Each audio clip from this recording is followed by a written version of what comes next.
Bienvenue dans Petite Histoire de la Chine ancienne, le podcast qui explore la richesse de la culture chinoise à travers de courtes histoires. Aujourd'hui, nous allons plonger dans l'univers dramatique de Xiang Yu, un général redoutable de la fin de la dynastie Qin, dont le destin tragique continue d'émouvoir les générations. Après la chute de l'Empire Qin au IIIe siècle avant notre ère, la Chine entre dans une période de guerre civile. Deux figures émergent, Liu Bang, futur fondateur de la dynastie Han, et Xiang Yu, surnommé le roi hégémon des Shu de l'Ouest. D'abord alliés contre Qin, ils deviennent vite rivaux, dans une lutte acharnée pour le pouvoir. Xiang Yu, célèbre pour sa force et son courage, domine d'abord les champs de bataille.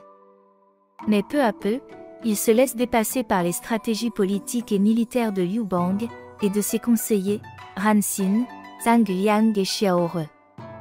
L'armée de Shu subit revers après revers. En 202 avant Jésus-Christ, Xiang Yu se retrouve encerclé à Kexia, dans l'actuelle province de l'Anhui. C'est ici que se déroule l'une des scènes les plus poignantes de l'histoire chinoise.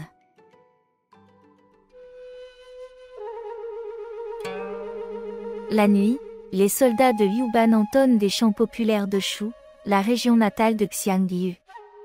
Entendant les airs de sa terre natale chantés par l'ennemi, il croit que son pays tout entier est déjà tombé aux mains de Liu Bang.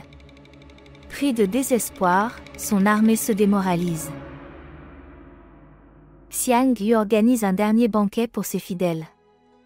Yu Ji, sa compagne de toujours, l'accompagne.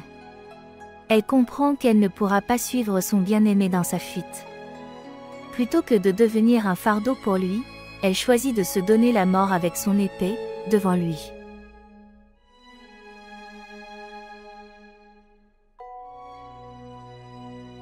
Ce sacrifice scelle définitivement le destin de Xiang Yu. Il perd non seulement son armée et son royaume, mais aussi la femme qu'il aimait profondément. Après cela, il n'a plus rien à perdre, sinon son honneur.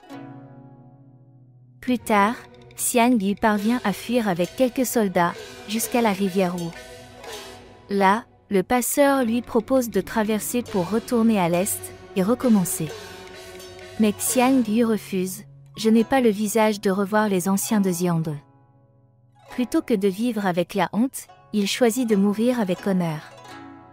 Il se donne la mort au bord de la rivière, à l'âge de seulement 30 ans.